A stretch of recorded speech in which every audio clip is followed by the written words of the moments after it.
Okay, so now we're at question number 24 on the ACT English test. Let's begin by reading the sentence as written. Maybe it was the way the setting sun's illumination of the yellowing plastic. Okay. Now, does that sound like a complete thought to you? No, it doesn't. It's as if I'm missing something over here. So, this is one of those questions we could assess for awkwardness, and F would definitely be awkward. So, remember, when we're dealing with questions like these, we find the most concise answer and then we subvocalize it. Now, in one of the questions before, we came across one that, remember, concision has three parts. The first part is we want to find less words. Okay, so less words, that would be the most concise, or less punctuation. Okay, so that could also be the most concise.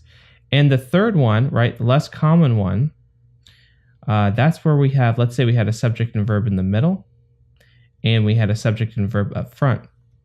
If everything else is the same, we want the answer choice that has the subject and verb up front, or at least closer to the front.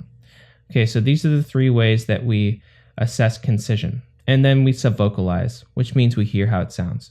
Make sure it sounds smooth. If it does, that's great. If it's not, find the next most concise. So as you're reading through these answer choices, which ones do you think are the most concise?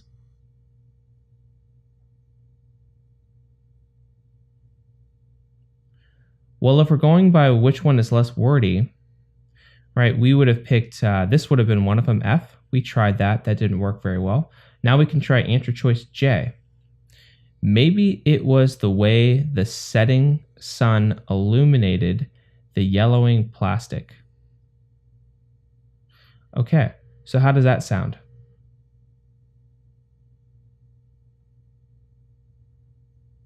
Perfect. That sounds pretty good, doesn't it?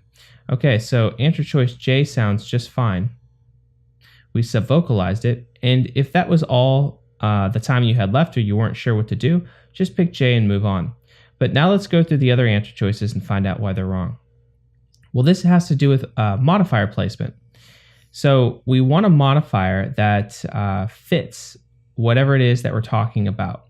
And the way it's written right now, maybe it was the way the setting sun's illumination of the yellowing plastic, right? This is as if we are modifying some noun that we forgot to mention. So the setting sun's illumination of the yellowing plastic, something, right? And so because we're missing part of the sentence, F would have to be wrong. It's not a full sentence as written. Maybe it was the way the illuminating setting sun on the yellowing plastic.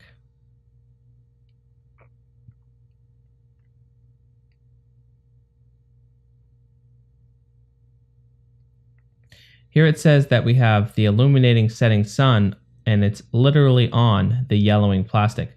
Now, is that correct? Nope, that's probably not what the author meant. Okay, so we found out that the modifying phrase, the illuminating setting sun, on the yellowing plastic. So the illuminating setting sun is not on the yellowing plastic. It says that the sun illuminated on the yellowing plastic. But it's not that the sun itself was on the plastic.